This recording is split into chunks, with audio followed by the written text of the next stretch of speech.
Good afternoon. Troubleshooting kami dito sa Bayugan City. Kia Bungo 3. Walang ilaw sa check engine. Walang indicator. Nawala yung illumination lights niya. So, chinek namin ang fuse. Walang putok sa fuse. Tapos, dito sa relay, sa main fuse box, wala ring putok na relay. Tsaka sa fuse. So, dahil galing kami kanina sa Sibagat, nakisuyo tayo doon na kung pwede isaksak natin yung engine ECU dito sa kanilang Bungo 3 kasi total mechanical naman din yun sa kanila. So nung trinay na isaksak doong ECU dito sa galing sa Bayugan na kulay green na Bungo 3, so ang sabi ng kasama ko mekaniko, okay naman daw doon, gumagana yung check engine. So ngayon, hintayin na lang muna namin, isaksak ulit, tapos i-check na lang yung ground or ano bang pwede naming i-check dito ngayon kasi sinubukan naming i-ignition on, may supply namang kuryente doon sa ECU. So sa na lang ang din namin, main supply na kuryente kasi ang na-check ko kanina sa ignition on control. So ngayon sa main supply na naman, pero yung bago pinaalis i-check namin yung main relay niya dito, yung kulay puti, okay naman yung output niya, pumipitik naman sa labas kung subukan, pero try natin dito actual sa likod, baka dito yung loose contact kasi itong output na isa niya, dalawa kasi ito, double pink, ito yung mag-supply sa niya, bridge na ito, marami dito siya yung magsusupply ng mga kuryente dito sa itong naka kulay blue na dito. Diyan, maraming live dyan na kuryente. So yan yung i-check natin pagdating niya. Ibabalik na natin yung ECU na tinesting doon sa Sibagat na Kia Bungo 3. Tapos na ibalik na din natin yung kanyang panel board, so check natin. So wala pa ring check engine. So doon na tayo mag-testing sa sa likod. Ito na yung check natin yung output sa relay. Yung double output na pink. So ayos.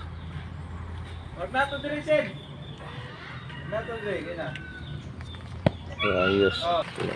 So guys, maaring ito yung sanhi ng walang check engine kasi ito yung output, main relay, double output ito. Yung isa niya dito sa isa, dalawa. So yung output niya dito yan magpunta sa bridges na ito. Ito ang niya, main bridges sa supply ng ECU output. So nakalimutan kasi namin yung test light namin. Pagtiyagaan lang natin itong temporary. So ito nangyari dito, may supply kulay pink. So siya, ilang layer to? Isa, dalawa, tatlo, apat. So ito yung dalawang pink, isa output, okay. So palangalawang bridge na pink, wala. So wala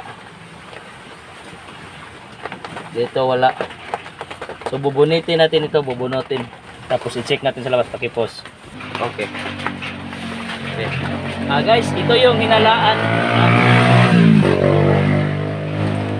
Ito yung hinala natin na baka ito yung may problema. So i-check natin yung continuity niya. So dito lang yung loose contact guys sa bridges niya. So bumalik na yung check engine. Ito. Naglabas na yung check engine. So ang nito, naabutan kami ng ulan. So patuloy pa rin tayo sa troubleshooting. Ayos. So try natin paandarin.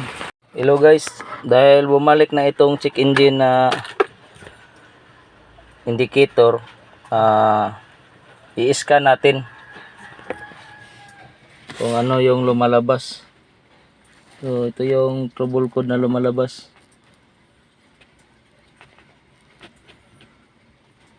Ang sani pala ng pagkawala ng check engine at saka di na mag-andar, lost contact sa bridges ng output ng engine ECU main relay.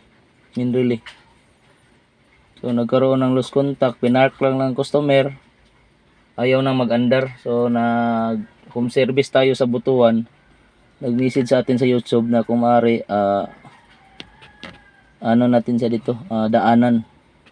So ito yung lumalabas, injector circuit number 1, number 3, exhaust gas circulation, injector circuit number 4, number 2, fuel rail pressure sensor, accelerator position sensor circuit, accelerator position sensor 1, signal circuit, brake switch, accelerator pedal position sensor malfunction, inlet metering valve. So ito yung kadalasan kapag backlick yung fuel injector natin, itong P1120. So ito i-delete natin ito ngayon. So complete. So wala nang maiiwan. So ito ano na kami ngayon, live na kami sa YouTube, pero yung continue sa troubleshooting, i-post ko rin sa sa YouTube ko. Pero yung live kami ngayon sa troubleshooting, kung kailangan ba itong i-convert into mechanical. Pag okay pa yung high pressure pump niya, i-advise natin na back to original lang tayo. So pag magpalit lang tayo siguro nito ng kadalasang sira, priming pump, filter, saka yung injector, kung okay yung high pressure pump. Pero kung sira yung high pressure pump, i-convert na natin diretso sa mechanical kung may budget na si sir, kasi wala man ito sa plano or budget na ipagawa na ito ngayon.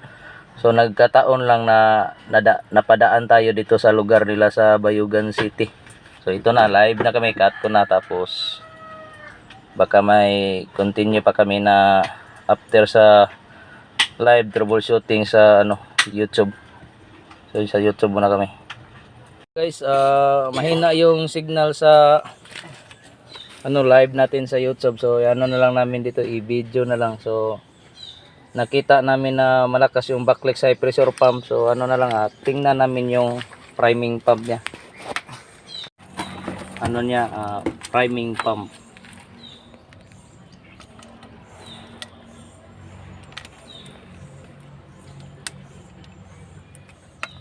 So dito sa suction, tingnan natin.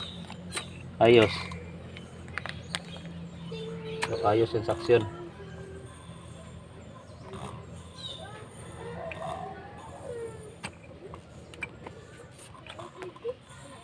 So singaw pala sa singaw.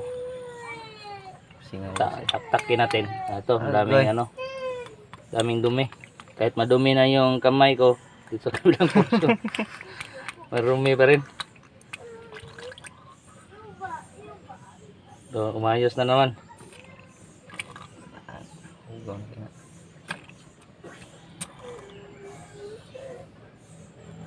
Ganito lang sana. So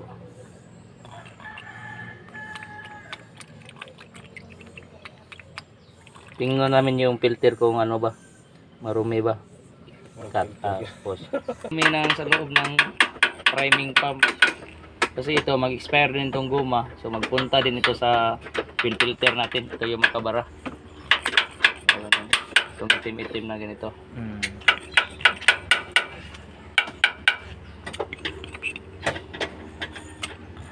Singaw na talaga siya.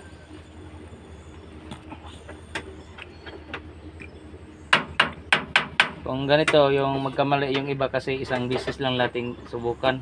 So ganyan lang, pag-testing la okay na, so balik ka agad. So hindi nila tinagal pag-testing. So ito, papalitan dapat to ng bago. Ito yung fuel filter niya. So ingatan lang natin kasi parang expire na yung o-ring niya.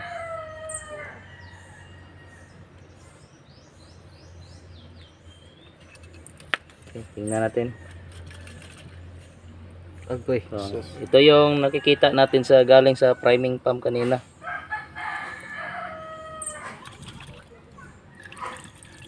So ito yung makasira sa high pressure pump. So dapat kung mag change oil tayo, palinisan din natin itong filter.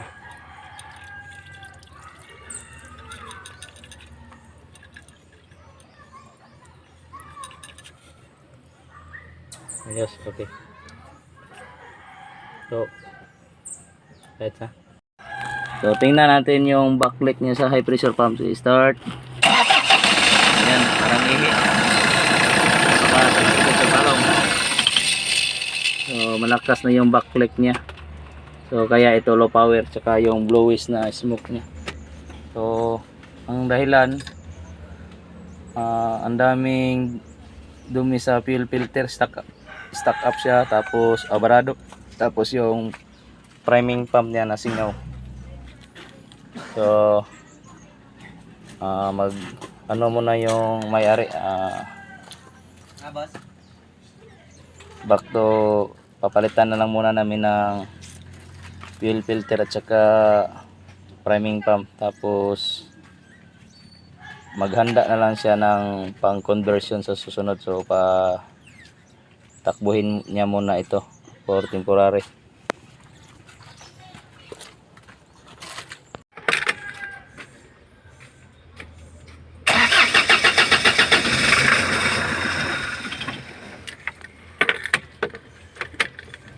Backlight na tao na to.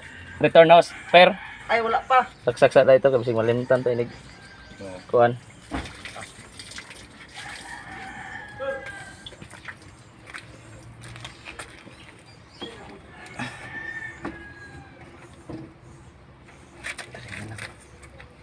Ya, kislit ka dali sa priming pump.